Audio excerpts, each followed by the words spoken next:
Hi, I'm Bob Burke, brand manager for Galeon Yachts in the Americas, and I have the distinct honor and pleasure today to introduce Tony Castro, world-renowned yacht designer and the lead designer behind all of the amazing award-winning designs from Galeon Yachts. We're going to cover a lot of very interesting material. He's got over 40 years in the industry, and without further ado, I'd like to introduce Tony.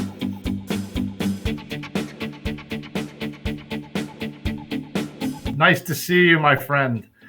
It's been quite some time. I think 2019 Miami Boat Show, maybe, since Yes. we got to see each other in person and talk about some exciting new designs. Funny enough, we just hit a couple of them in the background so that the world doesn't know quite yet what's coming, and there's some exciting new stuff. But how have you been? It's good to see you. Well, we've been fine. Obviously, this has been a very strange year for everybody. Yeah. So there's been a lot of video conferencing and a lot of remote working and stuff like that. But basically, you know, myself and some of my clients, including Galeon, have continued to work, you know, as hard as we can. Literally, since last April, we haven't really stopped, to be honest. Yeah, it's been amazing what's happened in the boating industry during this pandemic period, because people have really gravitated back to boating, family. Absolutely. And I think it's something we're blessed to be the beneficiaries of, and quite frankly, nobody expected. So it's really exciting. So, you know, thank you for being here with us. We wanted to bring some fresh and exciting new content to the Galeon community, as it were, and we thought, what better way than to talk to the guy who's behind the design. So thank you for being here. And you know, we talked a little bit last week about, you know, some of the things we might discuss, and I found it very, very interesting, some of your history and background. You haven't been doing this for 2 or 3 weeks or 2 or 3 years or 20 or 30 years. It's been more like, I hope it doesn't show. No, not at all. But it's been close to 40 years. You've been doing this. You got your start back in university, studying naval architecture. Is that right? No, it is true. It's true. My first company was actually 44 years ago. 44 years ago. I didn't want to say. I was still at university when I started. So, no, it was obviously it was a bit of a destiny. Somebody must have written this down. Yeah, and sort of made me follow it somehow along the line, you know. Yeah, well, it's exciting. You were back then. What kind of boats were you working with and designing? Well, back in the 70s, the world of yachting, if you like, was mostly about racing boats. That's what existed in those days. There were, of course, some motorboats. Of course, there were. But they weren't in the news, you know. There wasn't the fashion or anything. They were not much talked about.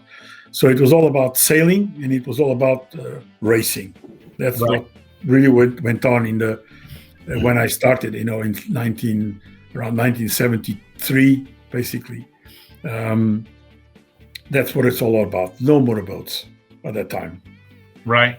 And then, so how did you're quite an accomplished sailor. I think you told me I was a world champion. I was basically a fanatic sailing kid, really. Yeah. Since really young. I think my father took me out when I was 3 years old, and obviously I enjoyed it, and it went on from there. So from a young age I was really competitive, you know, sailing locally. At the very early days, I didn't do very much international stuff, because in those days I lived in Portugal, and the government had to give licenses for people to travel abroad. So you're not free to travel abroad just if you wanted to.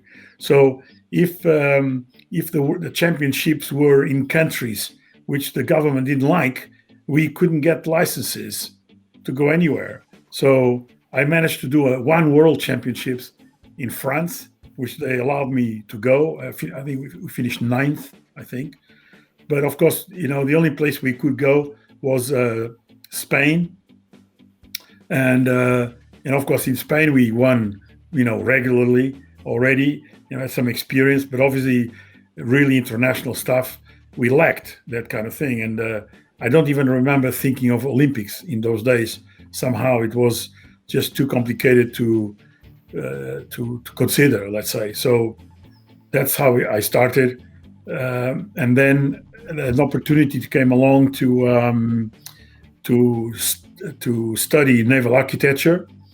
And my parents, they sent me off to Scotland, where I stayed for about 7 years, do a couple of degrees.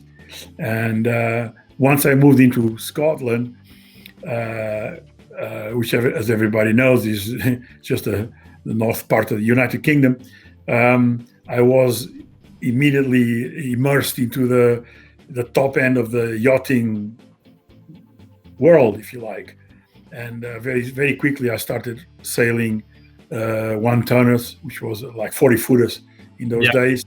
I think I did my first Admiral's Cup in 1973, actually. And